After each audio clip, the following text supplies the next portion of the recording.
morning, everybody, and welcome to which will be our second to last board meeting for this training. So that's super exciting.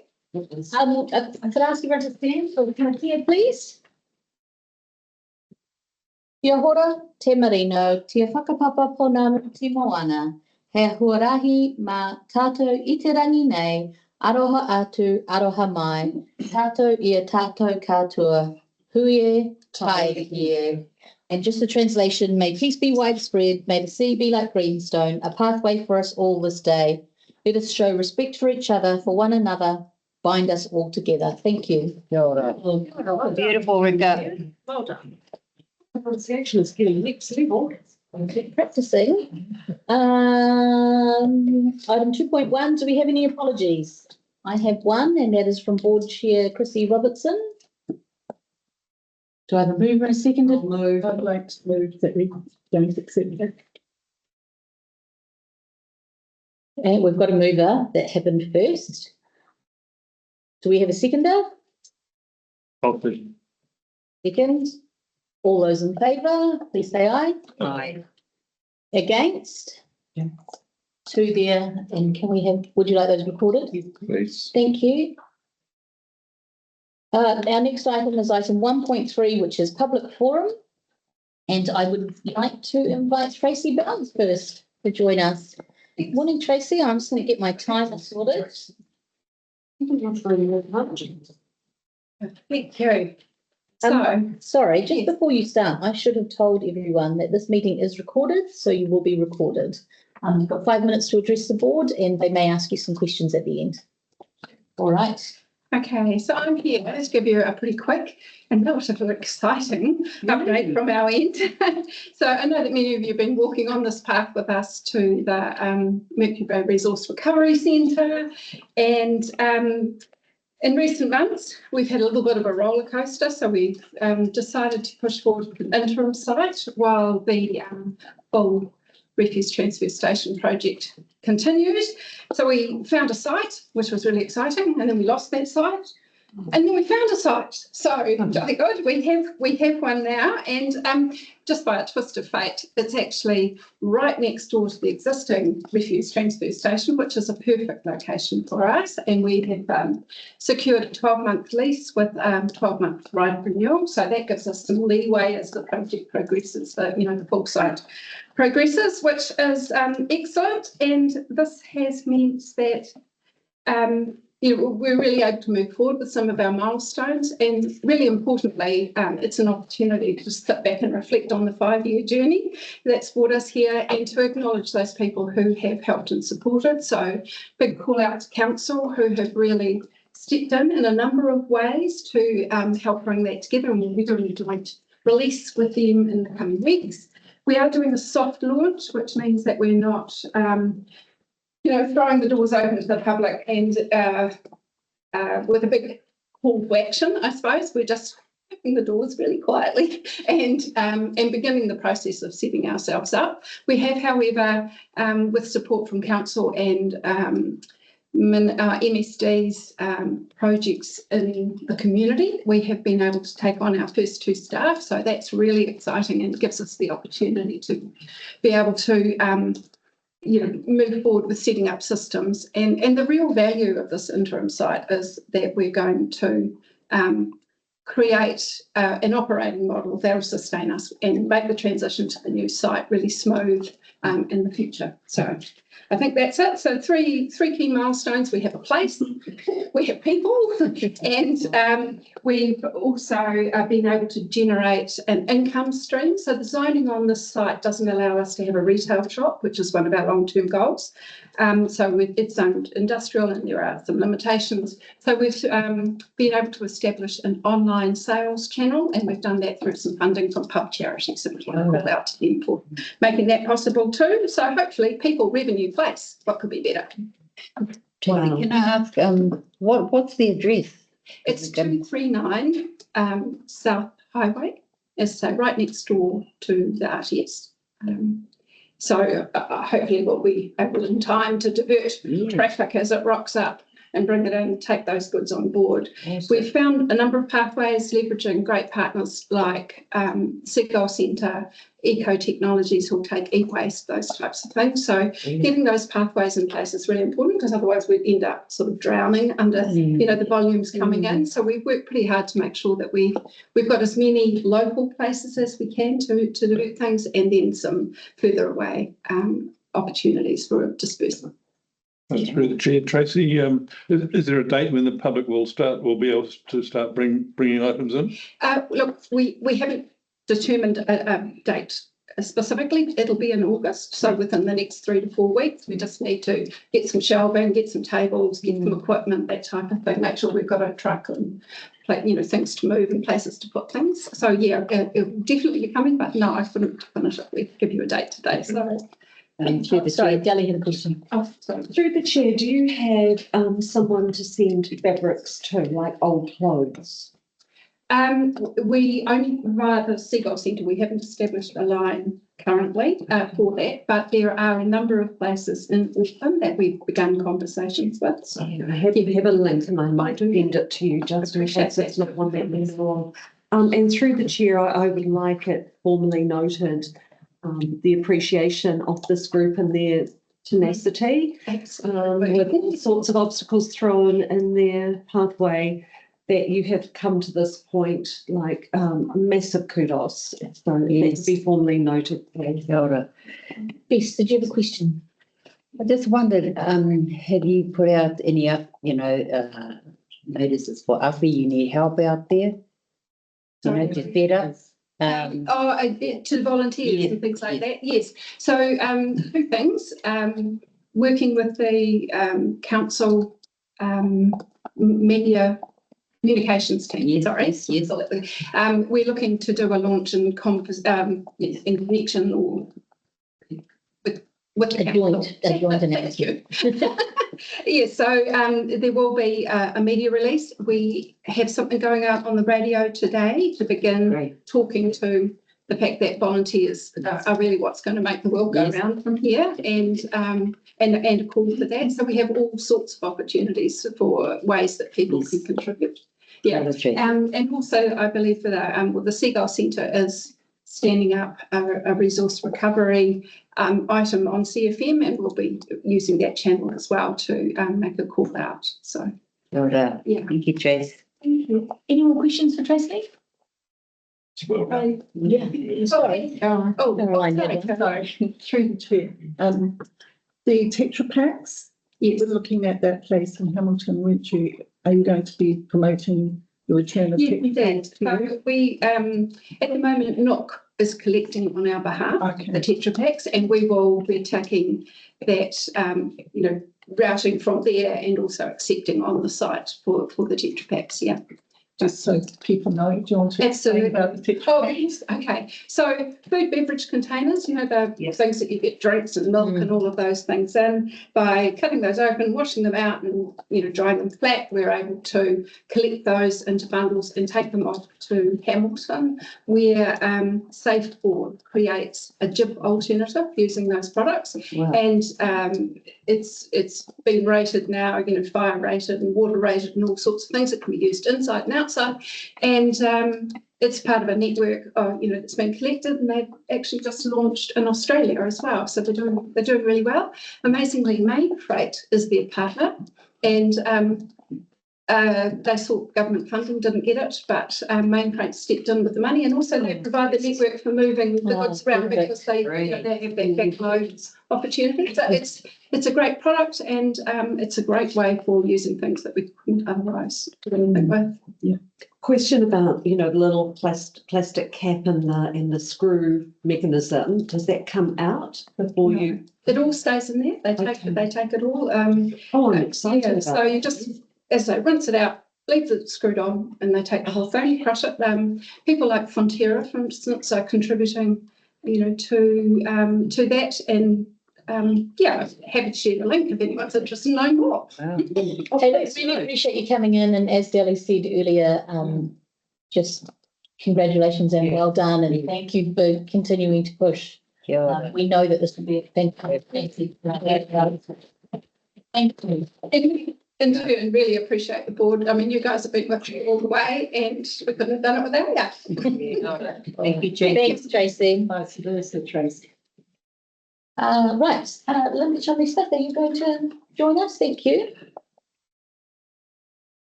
Morning, everybody. Morning, Maria. This morning I'm here on behalf of Grey Power, Mercury Bay, and I think most of you have got the letter that I sent in regarding funding for International Day of the Older Person. It is happening on the 1st of October this year in 2025.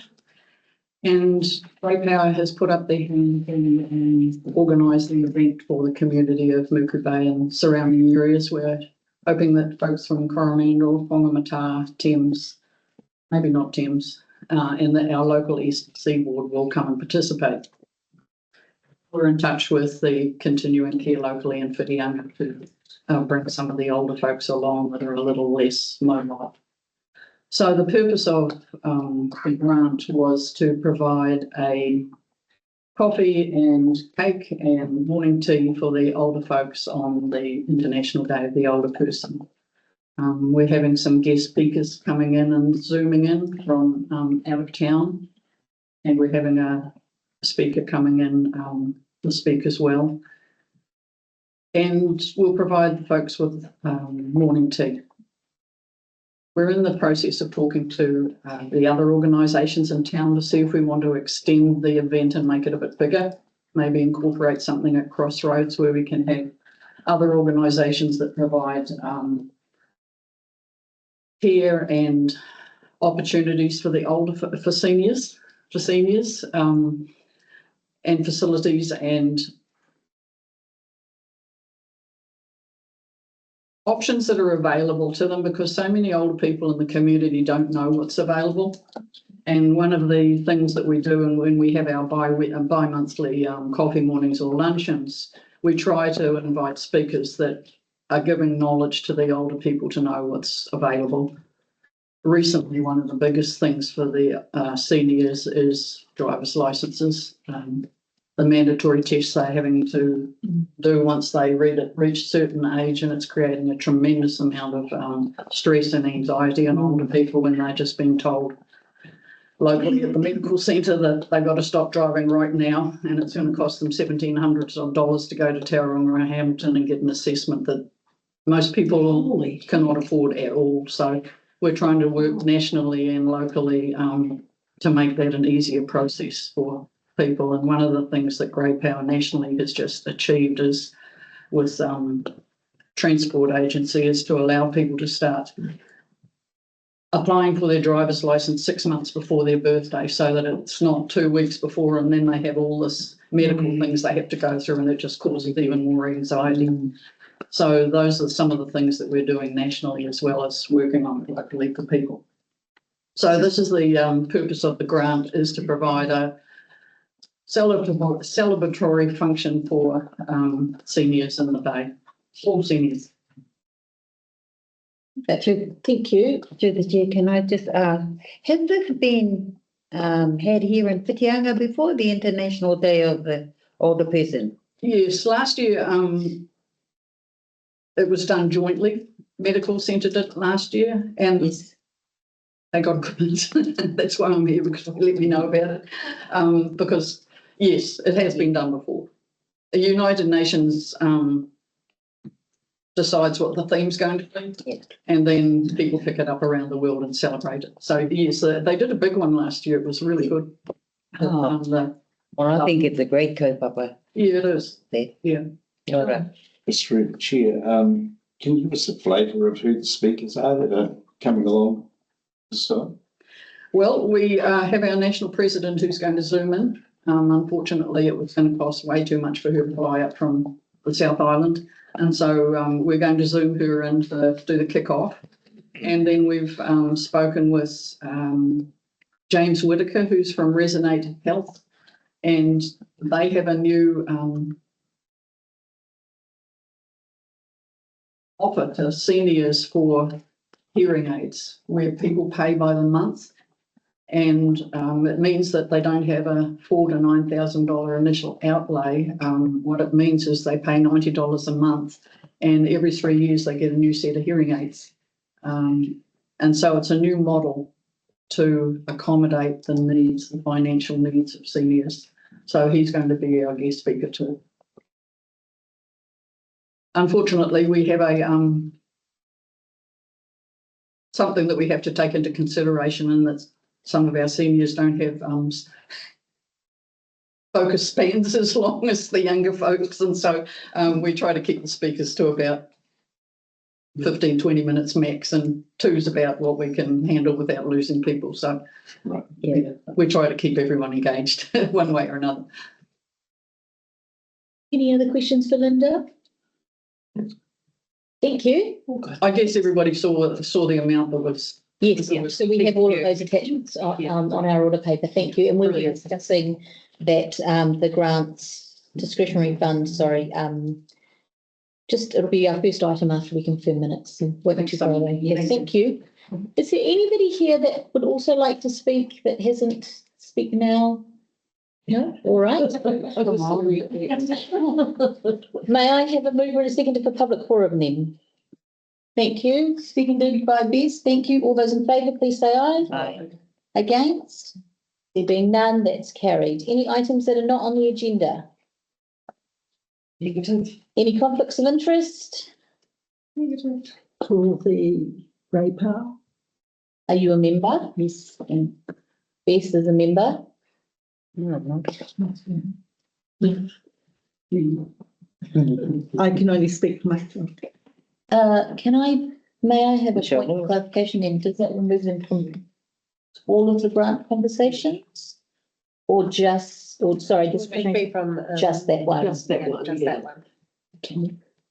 Say again, sorry. So you'll just need to remove yourself for that conversation around the grey power fund application. Oh, yes. She wouldn't be able to second.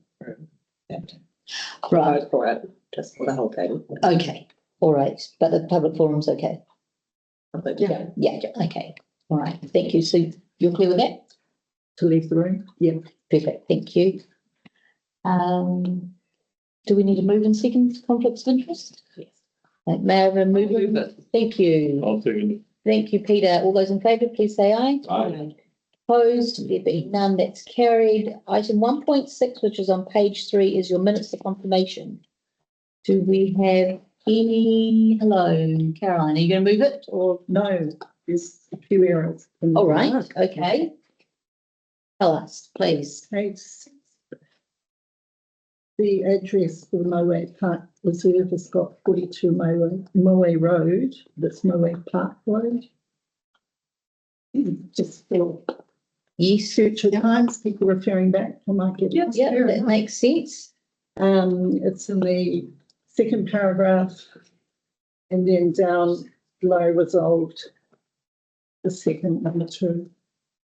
Okay, right, in the actual resolution, I see it. Thank you, good spotting. And And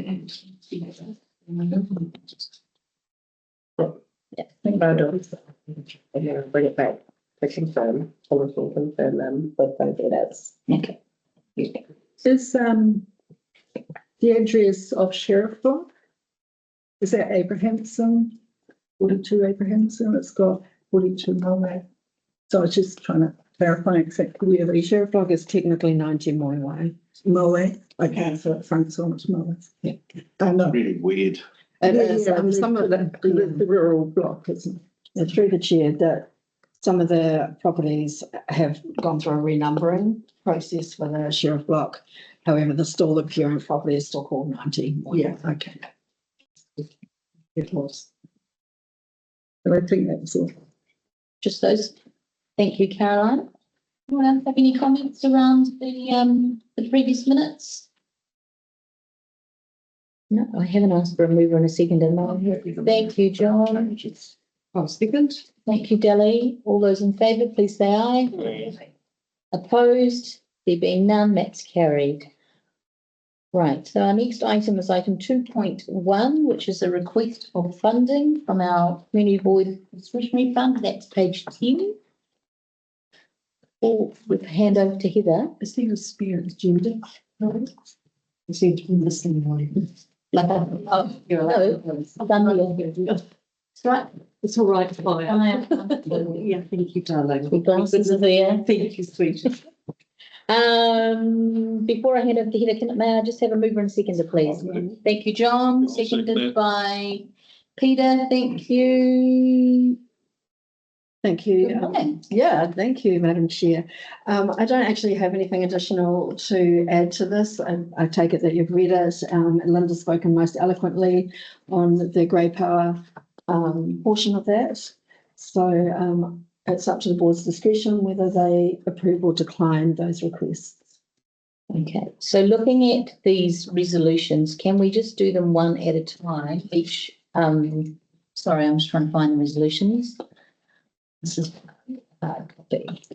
They're on page 10. Page 10. Right. May we just look at the two applications separately, just to help with our conflict of interest that we've got? So if we look at attachment A, which is the museum, the Mercury Bay Museum application to support conference registration and a network dinner for the amount of $900. Everybody feel comfortable with that? Would anyone like to make any comments about that? Billy? I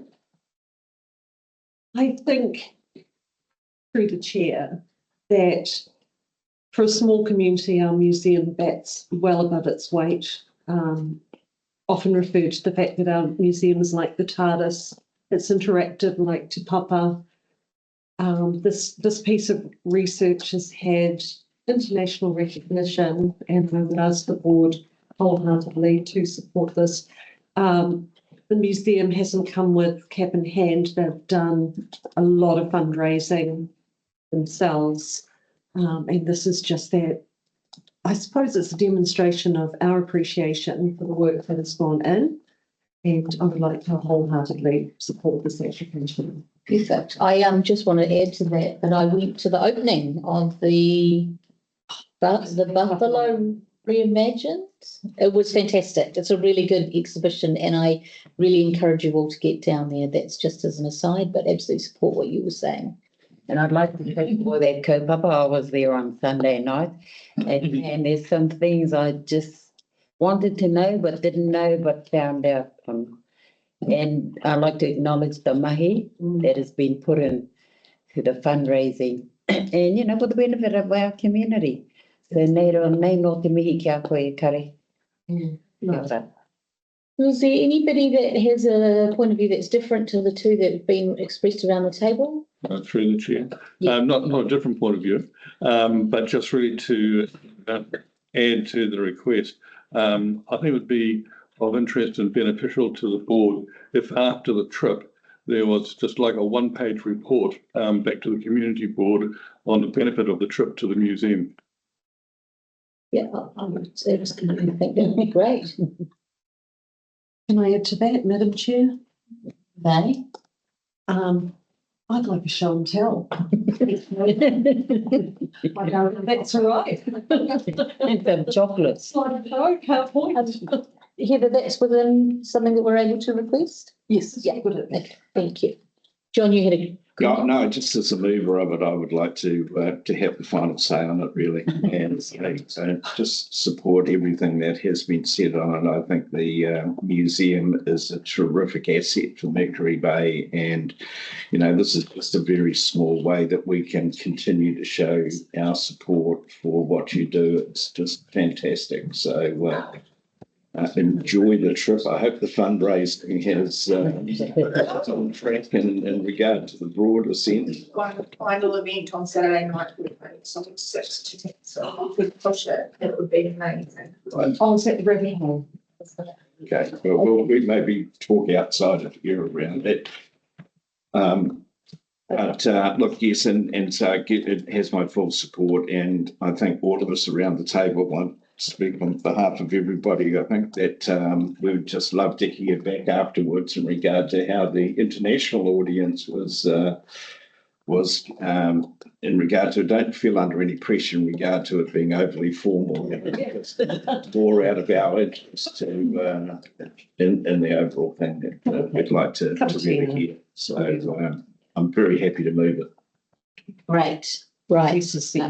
Well, the recommendation is lumped as one for both of the funding applications. So do we want to actually rewrite and make two separate ones or just have a conversation? No, I think that you could be just a conversation, don't you think, Jess? Yeah. Okay. All right. So now looking at the second application we have, which is the Grey Power Mercury Bay, and that's catering for the. Caroline, I've been advised you don't need to leave the room. You're welcome to sit in the back row there, but just can't take part in the conversation. Thank you. Sorry, catering for the International Day of the Older Person, and that application amount request is for $1,000. So do we have any conversations, comments? Deli? I think the mahi that Grey Power does is incredibly important.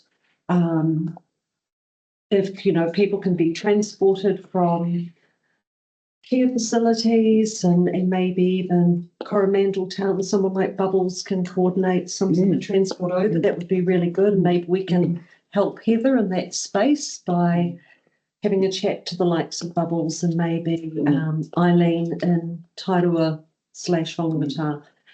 Totally support the kaupapa. I think that that's money giving value to our community. I like the 100% total of this kaupapa. Kia ora. Okay. Any other comments? No? All right. So we're going to look at the resolution, which is on page 10. And that is receives the request for funding and approves/declines the allocation of some of all of the funds. So we would just, I'm guessing everyone wants to approve. So approve the allocation of all. So we could take out some of the funds as listed below. We've got a mover and a seconder. All those in favour, please say aye. Aye. Opposed? There being none, that's carried. Thank you. Thank you. And thank you for coming in. Thank you.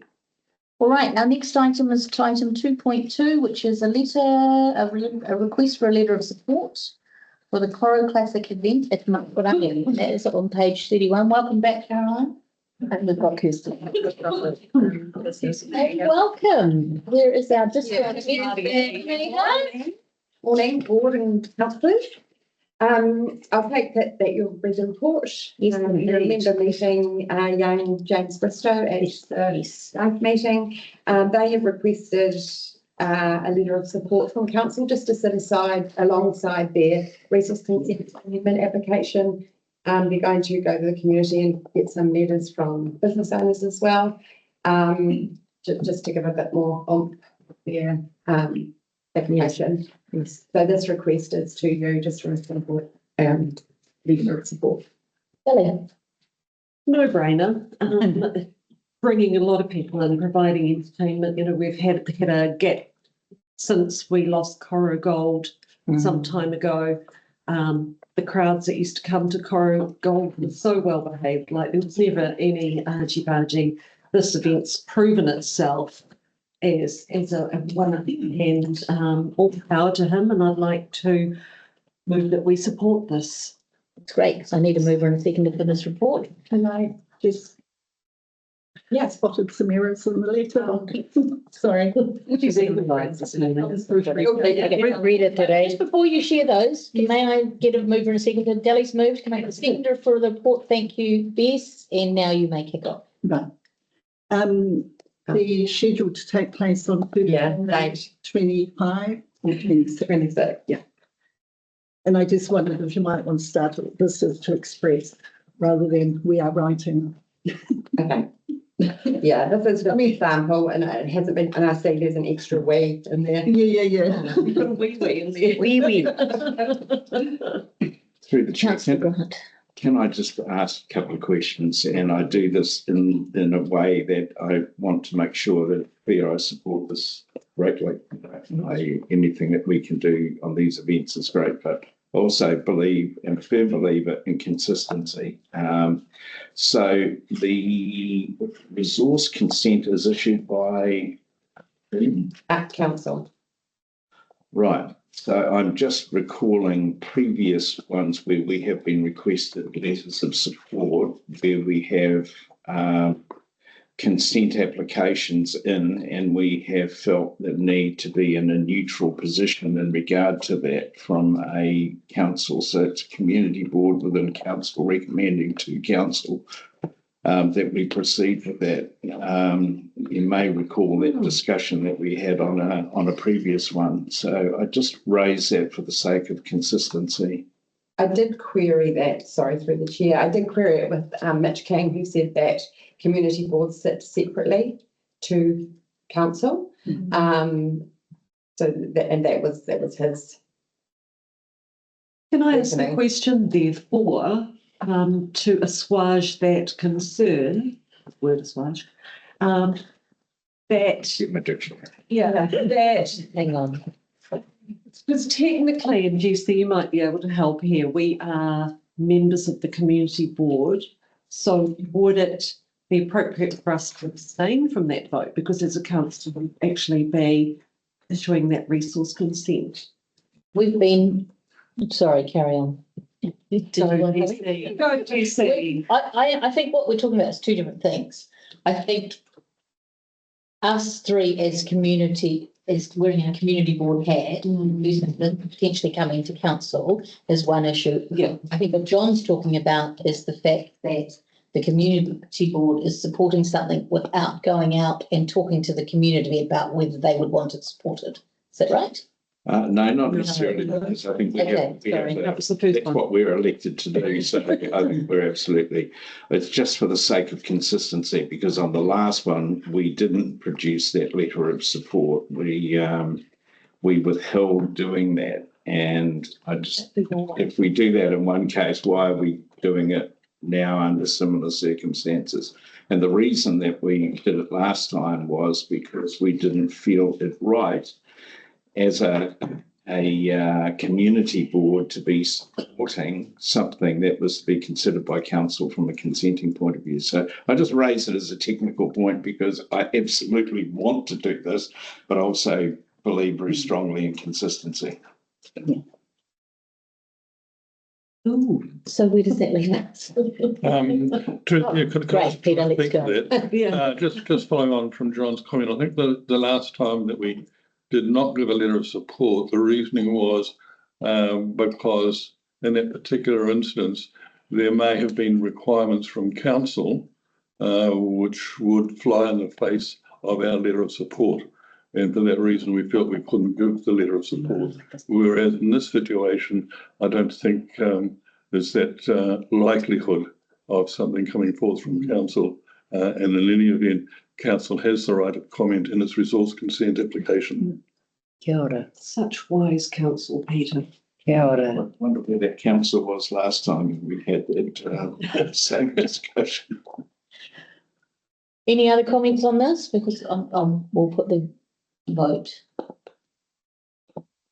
Could I just ask that we just get some guidance from staff about being able to do this and whether that and creates any internal conflicts? Through Chair, just sorry, Dean. I did raise that with Kirsten too, and did you manage to contact our planners to just have that conversation? So I've sent emails and phone calls and haven't heard back. I did go to RE and governance, who told me that this was the correct process to go through. And when I queried it with Mitch King, he had advised that because he said we wouldn't ask council to do this, but community boards sit separately to that council. So it was more about letter of support from the community board. Just some hot off the press from governance here, which they have said they don't think it is an issue to write a letter of support because community board sits outside of council. So my only comment is if RE says it's okay, it's okay. And that's RE. Yeah, RE is the oracle. The oracle. Is she up there?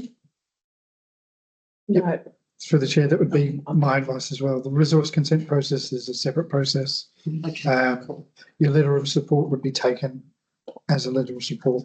that's all.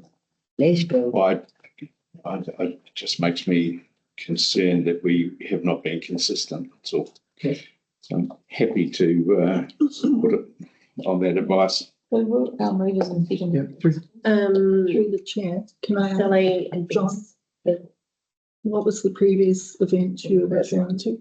Just jog my memory. I don't know if it's relevant to the Okay, Yeah. just for name. comparison. Yeah. Okay.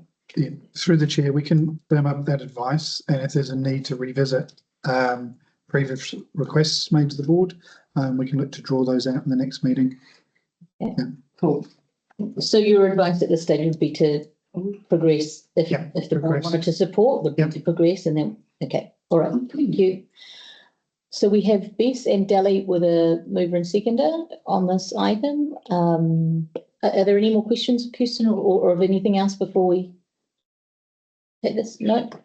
All right. You're out there? Fires technology is going off.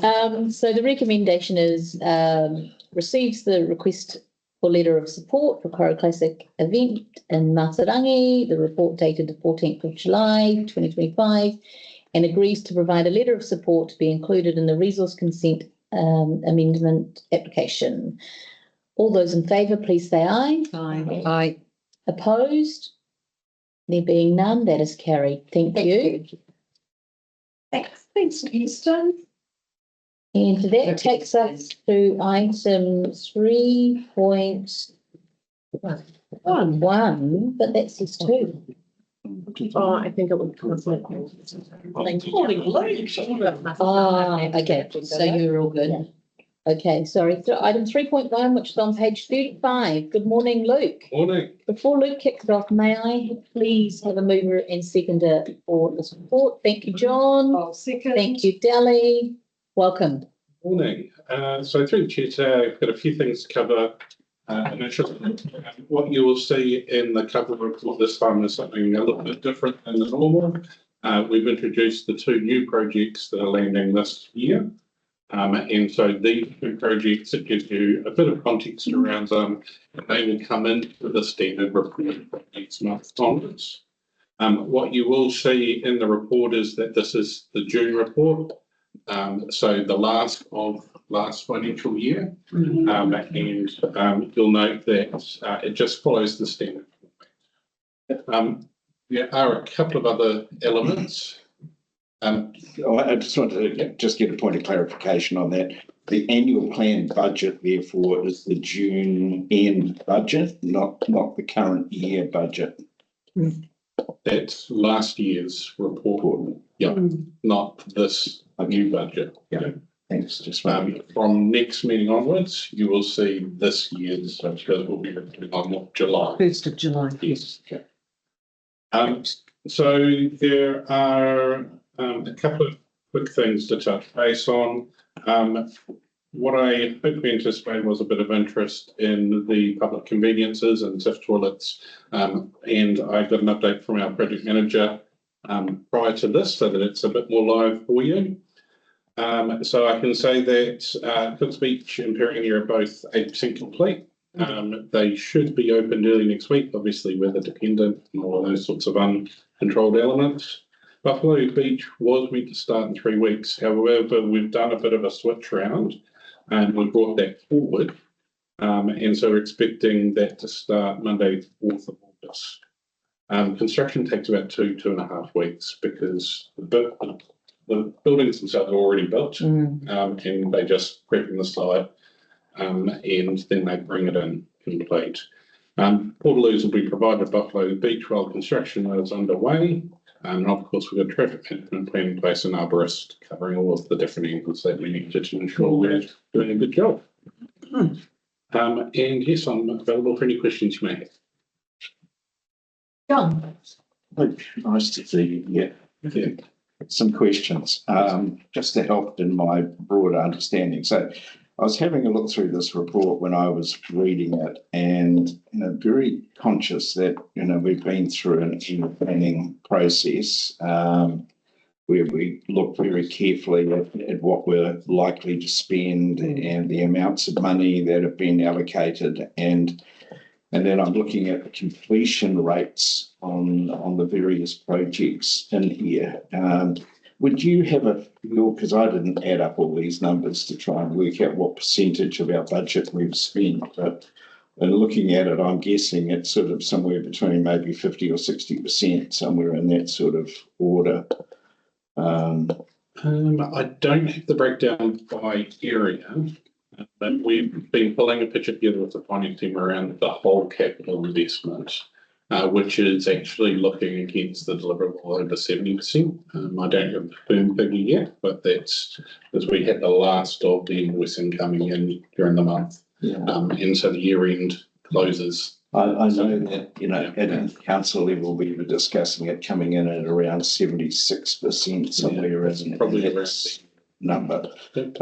This looked to me a little bit lower than that, and I was just interested in any observations you had as to why that might be the case. Is it just really mainly the refuse station that's sort of skewed that to some extent? Yeah, you've been lucky to have some pretty decent sized investment into Mercury Bay, and some of those elements have taken a bit longer to get off the ground into that construction phase. As I've described previously throughout the year, things like the refuse station, we had some challenges around the affordability with the QS that we'd received. And so we had to do this big review and look at the scope to make sure we didn't go to market with a QS above what we thought we could. But as it turns out, it came back favourable, and we got a contract in place that was below. But those things take time when you're engaging consultants to relook at the design and where we could make savings and things like that. I think just, there's some real lessons out of this in regard to the amount that we set aside at planning stages, whether it's LTP or annual plans, and how much we spend, because there is numbers that are being quoted around the place by the community at the moment, assuming that we're spending all of this money, where in fact we're spending a lot less, on average, as we said, around the 76% mark of what has been said. But I don't think that is sort of well understood how this sort of process works. And the more that we can try and explain that, I think the more we take people on the journey of what we're doing. And through the chair, I think it's important to understand that you're talking about spend within a financial year, not spend for the project. And so it's actually about a timing of spend challenge against what was said in a financial year, not that we're not going to spend the money and get the outcome. Look, any criticism on this is more looking back at the council than it is probably anything else, because we do that, but then we roll over again the next year and plan projects and approve the financing of those projects, knowing really that much of that will not be spent in that year that we've set aside the money.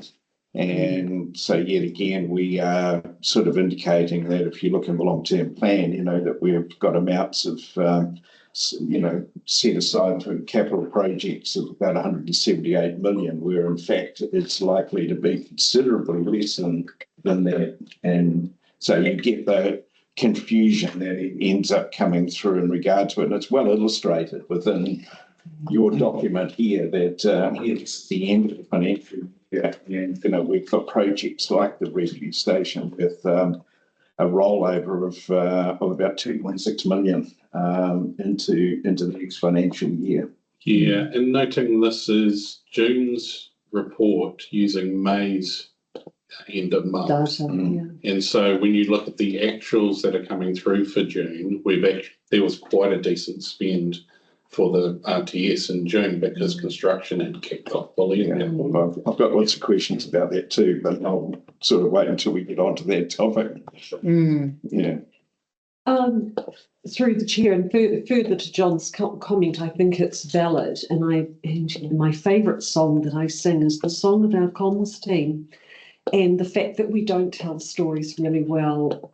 And, there is that opportunity. This isn't your department, Luke, with respect, to maybe just give a little kōrero in the paper about the RTS and some of those big projects, and just a bit of a heads up and say, oh, look, we've been delayed with ground conditions, or we're excited to see the work has started. But I agree, John, that the general public doesn't have the insight, and it's not their fault. It's actually our fault for not telling those stories better, so they understand where the money's being spent and why there might be a delay.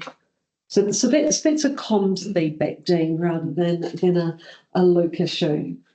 But it is also a project issue. So we take on the comms responsibility for a project, and we work with our communications colleagues to get the messaging out, because we are providing that information. Yeah, true. And there's a high degree of interest, particularly in the RTS, and public toilets are right in your face.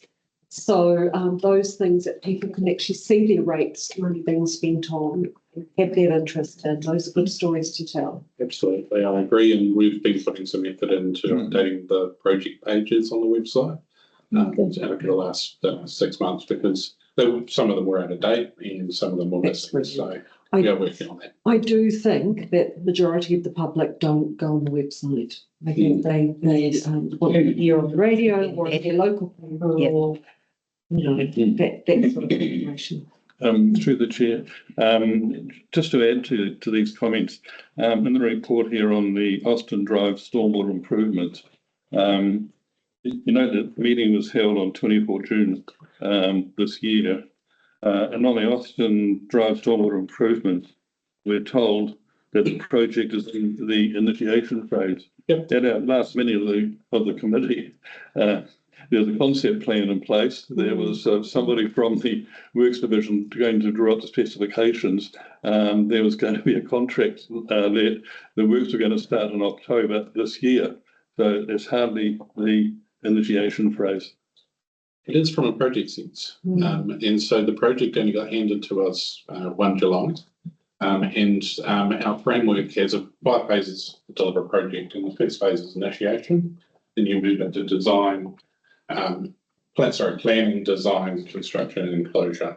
And so we've got a structured way that we deliver projects, and what you're seeing here is the language of that, which is actually it's just come our way. We're now initiating and standing the project up, which means that the work that's been done pre-project comes to the project team, and we utilise the effort that's already been expended, and we frame it into the deliverable that we do through that planning phase. So we go, okay, well, we've got a concept plan here, right? So what's our plan to deliver this concept? That's the work we've been asked to deliver, and we then start that planning phase with determining how we intend to plan the delivery of the design component and the construction. So it is all a structured way of doing it, and we don't ignore the effort that's been done today. That's part of initiating it as a capital delivery project rather than a pre-project exercise. So through the chair, for the 2 members of this Austin Road Stormwater Committee who are residents at Austin Road, who have been told that there's a concept plan in place, that the contract will be let, that the works will start in October 2025, do they believe that, or do they believe you? All I can say is we received the concept plan, and we need to turn the concept plan into a more detailed design to then be able to let the contract, and that takes time. So I don't think October is realistic because we're only standing it up in the new year, and we've got procurement processes that we've got to follow to ensure that there's a fair opportunity to the market, and that both exists for designers as well as construction. And all of those activities take a bit of time. So I'm absolutely happy to go back to the team that you've been engaging with, and we can work better with them to make sure the messaging is a bit more on point in regards to the time it takes to deliver a project.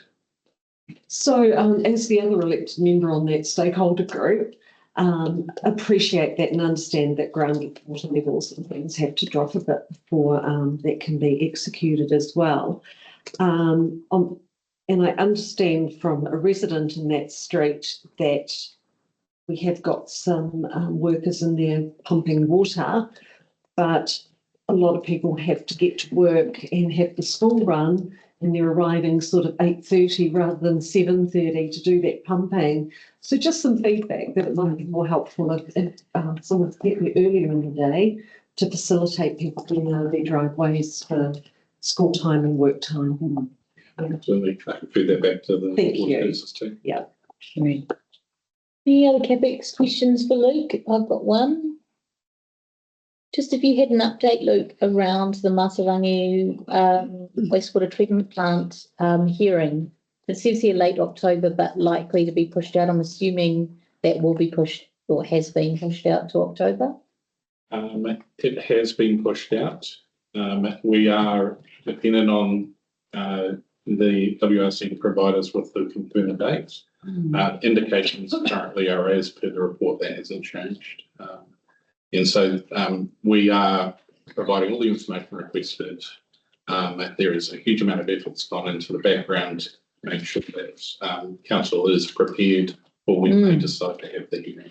Because this has really been a huge delay to this project, significant, couple of years in terms of getting that first hearing date, and then this is the second time they've moved. Probably more than two. More than two, yeah. So, okay. Yes.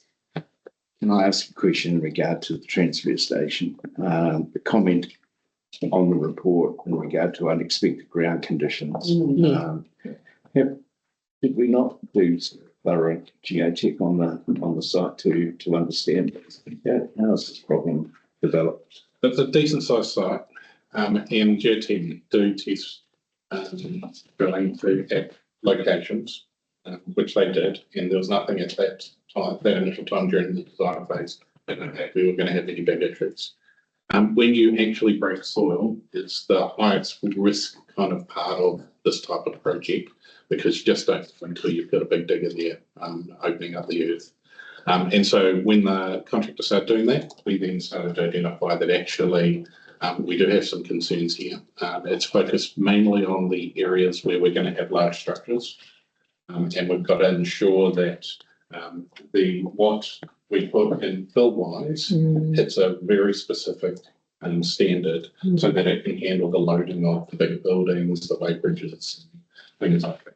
So what we essentially then did was, once that was identified, we got the geotechs back, and we got an assessment done from them to understand the scale of the problem and where we needed to import fill and where it was appropriate to use the existing fill from site. We now have a much better idea of what that looks like.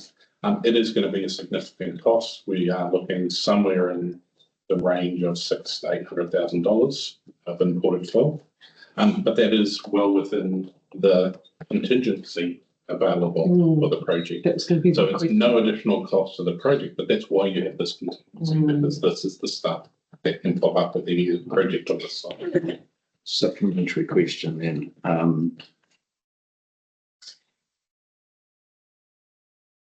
It sits in an area which is obviously quite load bearing because of what you're going to be putting on the place.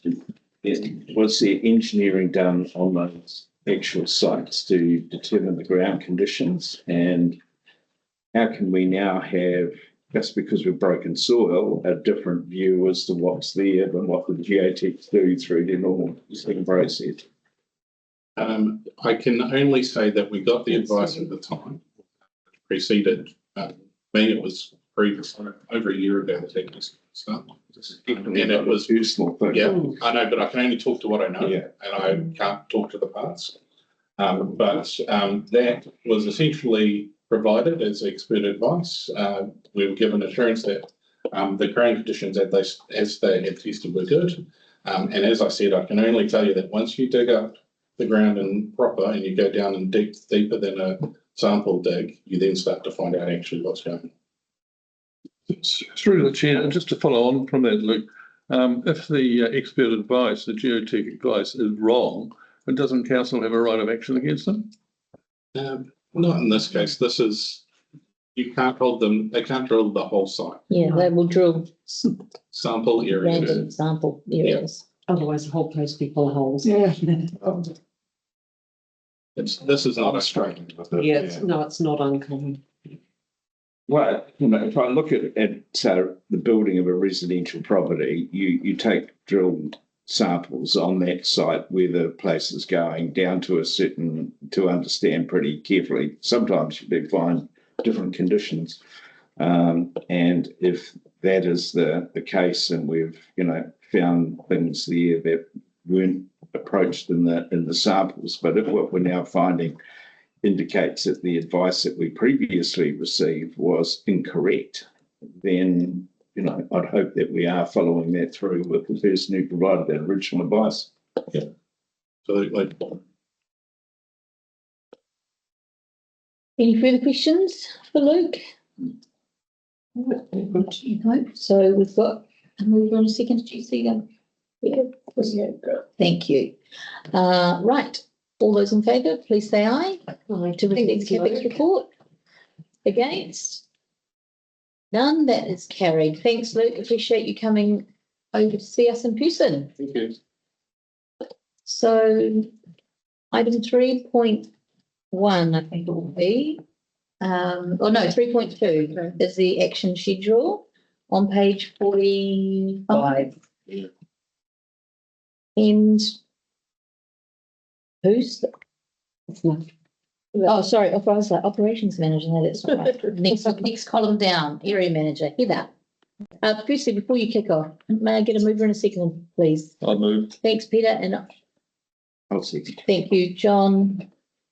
We agreed at the last meeting that I would ask the question if there's anything from today that should be added to the action schedule. And I just note that Jessie and I have just captured about getting that feedback from Bex after her trip to Belgium. And any questions for me? Yeah, any questions? John? My favourite one, the RFSs and the comment, which is the first comment in here. I understood that we were going to see a report to the community board on the local RFS completions. I thought that was sort of part of the plan that was being sort of rolled out. That What was discussed? Yeah. We had that update from Brian. Yeah. Just trying to find it. Yeah, so I think there's two. There's kind of two things going on. There's two parts of that. So the request as it was written was for a certain period of time. And I think Brian actually attended and did give feedback on that period of time. But the remaining how we report question, second part of it, still remains. And so what Brian has said is that reporting is now being provided to the council as part of the chief executive's report. It is broken down by area, so the information can be found there. Heather and I are happy to look at ways to distribute that information to everyone more easily. Whether or not you wanted that dragged across into something for this board is a question, I suppose. Well, can I just clarify, because I have been raising this question at every single meeting, community board and council, since I have been here, because I think this is just so important for us. It's the indicator from a governance perspective on how well we are actually meeting the request of the community. And at the last CE one, the update was we are still working on this and we'll provide it, and we will have a community based one that will update you. And I was waiting to read it and see it, and nothing is here apart from pointing us now back to the council for the next update in the CE one. So I just, I'm getting a little frustrated on this topic, because I actually think it's a real positive, and that we should be really sort of proud of what this council is actually achieving, but you're not. you're not putting the information out there so we can congratulate everybody on their efforts, because, you know, I hear nothing but really good stories about how quick and how well we're communicating with people when they put RFSs in. So please, let's see if we can just get some reporting, even if it's really high level, until you can sort of drill down and provide a little bit more info. But I just think you're just missing an opportunity to do a little bit of self-promotion here in regards to the good hard work that is going on around the place, and we're not able to show it. Thank you for your comments, John. So through the chair, agree totally with what John has said, and would like a separate report at community board level, because so many things in my period of being an elected member have been centralised to Thames and taken away from the community board. And Bess has eloquently expressed her frustration that being shut out, if you like, from a lot of things, and what is the value of a community board. So I think that report should sit here as well as the high level report at council. And I think a really good illustration of that is if you're getting dozens of reports coming in on a particular topic, then it gives the community board a really great steer that there's perhaps an issue here that should be addressed in more of a structured way through the governance level of the place. But if we don't see it and we don't know about it, we can't act on it. But I still come back to the main driver of this, is that I think we are doing a really great job and we're just not promoting it. Right, I've got a couple of comments, and they relate to, I appreciate the updates. One was around, we'd asked for an understanding of the maintenance schedule for not only Tapu Corrigling, but the other metal roads. And I see that your comment there, is that something, there's just no time frame, and I understand there's a new person there familiarising themselves. Is that something we can see before the end of the term? Because that's kind of the conversations we're I at. can follow up on it again. I have had a couple of requests. I've put through a couple of requests for that and have had a message back about the new staff. So I can follow that up, and when I have it, I can pass it on to you separately. All right, thank you. And sorry, Kelly, just one more. No, go for it. And again, appreciate the update around the consultation for Hahe and Wharekaho water and wastewater extension projects. And it says here that they'll be made available, the consultation documents will be made available once completed. Again, there's no sort of time frame there. And do we have any idea when that will happen? I feel like the time frame is in the monitoring summary. Oh, so they're not But together? Just Have I not married them up? it's because available late July 2025 was the last. Yeah, update. so I'm And now we're doing almost, yeah. What I don't want to see either is that they're finished, they've been through the internal, and the board doesn't even get to see it, and then it goes live. Yeah. We really like to have an opportunity to cast an eye and potentially give some feedback over those documents. Yeah. So just factoring that into their timeframe would be really important. Yeah, through the chair, I think it is in the monitoring summary, but it gives an indication of being available Late July. Late July. Yeah, July. And of course, we're We're late at the end July. of Yeah. So So, point taken. Thank you, Rika, and I will follow that up with our Three Waters people. Thank you.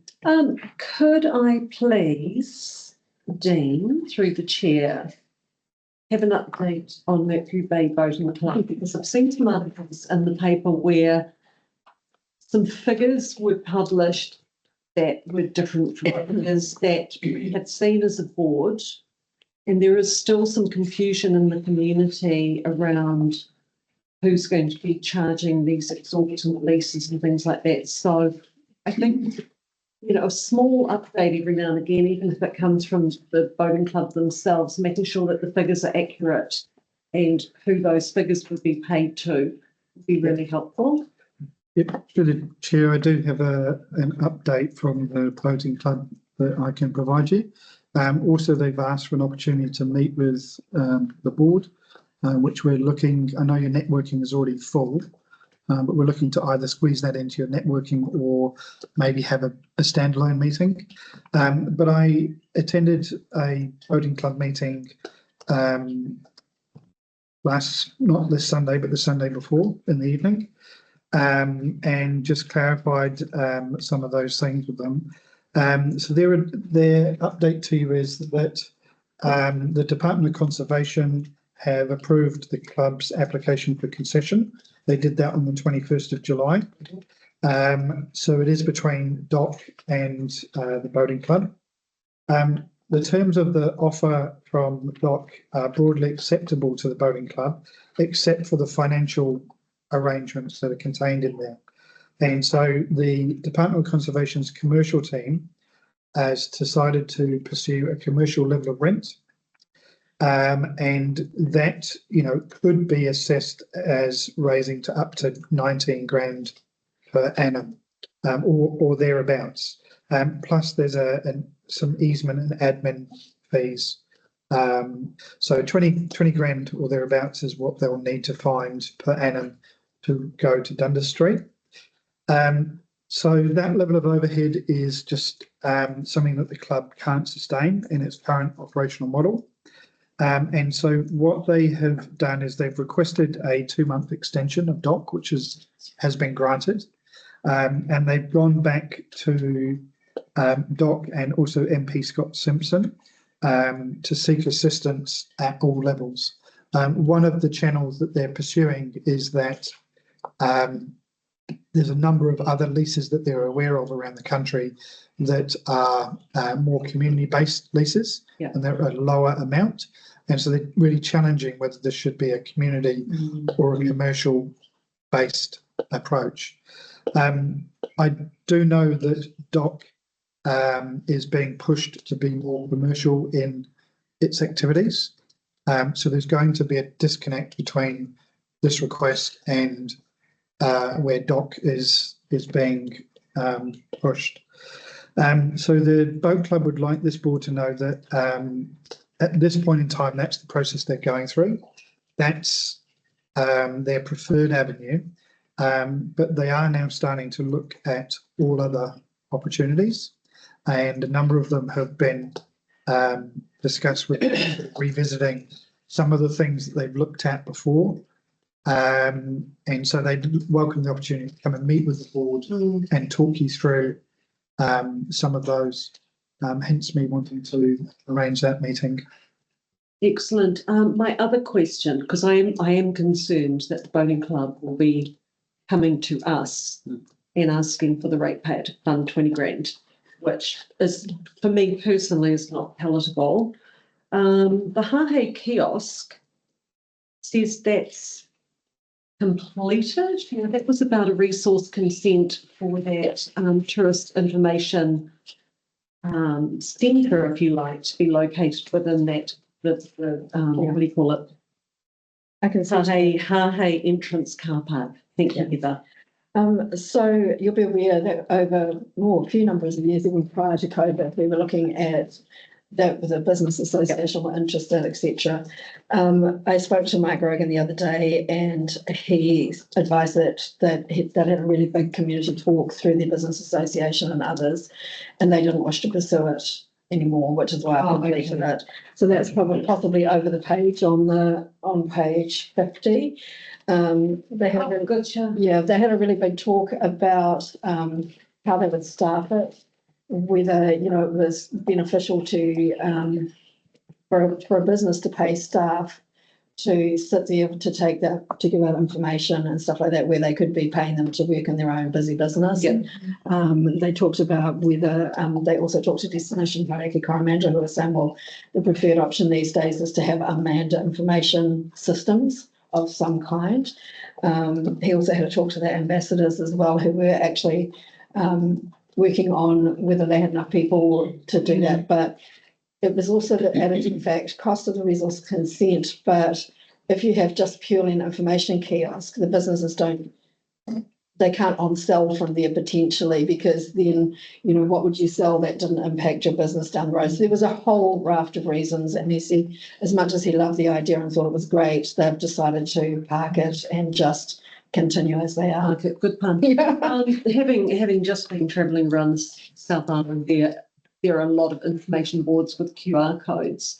Yes. So that you can just literally scan it and you take into the website and the phone numbers and all the rest of it. And they So- do have their advertising signage Yeah. now organised there, and we're looking at more of those ideas rather than offsetting their business costs with staff, manning them and resources in. So Perfect. Thank you, Heather. Any other comments on our action schedule? Questions? Just going back to the voting club.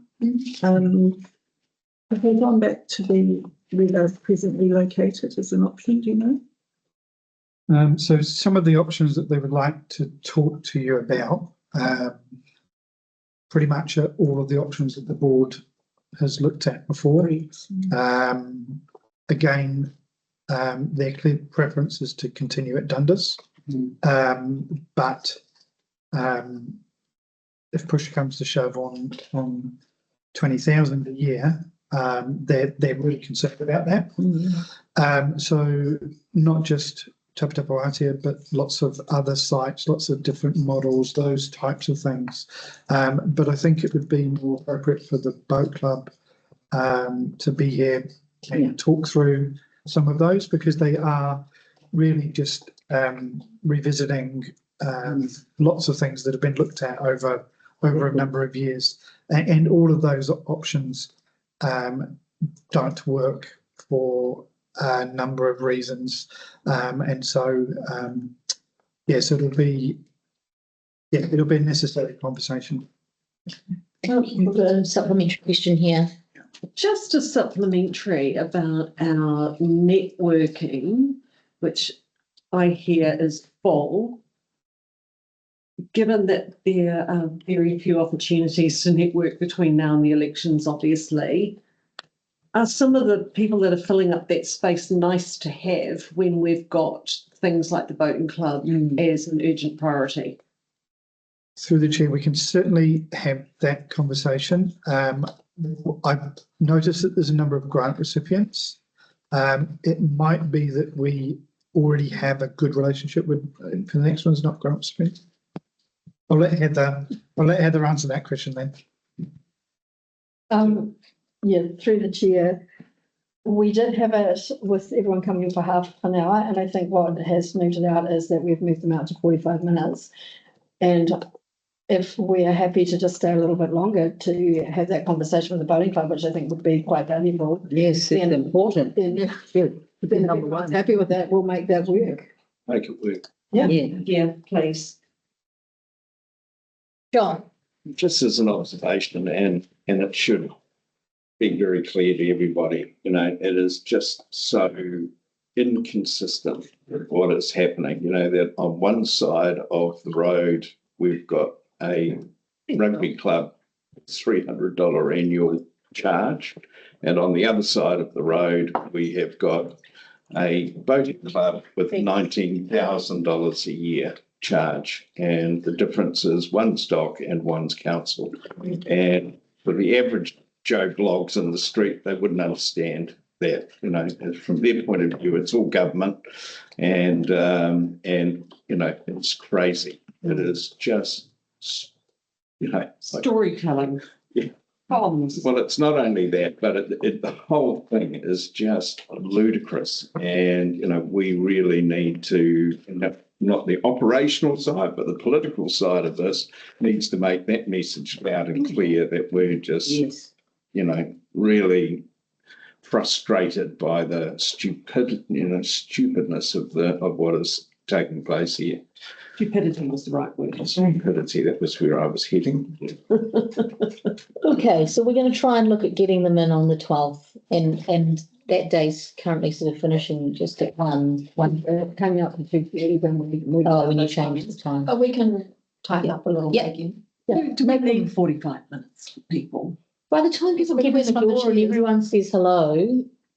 Well, they should hurry up. Let's just rock and roll with it. If we're out in half an hour, we're out in half an hour. But And the other thing is, guys, We used to sit in meetings until 3:30, like that. We used to have full days. Go with the flow. Yeah, so we're just gonna have to be here a little bit longer. If we can get them, that's really important. Last comment around the action schedule, please, Caroline, I'm looking at Just you. the networking is going to be on a Tuesday. On the Tuesday. Yes, that's not a typo. I don't know why, No, it was but it's true. But I just wanted to. It is true. It is true. It's very odd, but it is true. It's not fake news. Well, it's just the only one this. Yeah, but Yes, I just wanted to. So- moment. Everybody All knew. of those in favour of whatever the reason, receiving the action schedule and monitoring summary, please say aye. Aye. Opposed? There being none, that is carried. Right, our last item is the correspondence report on page 51.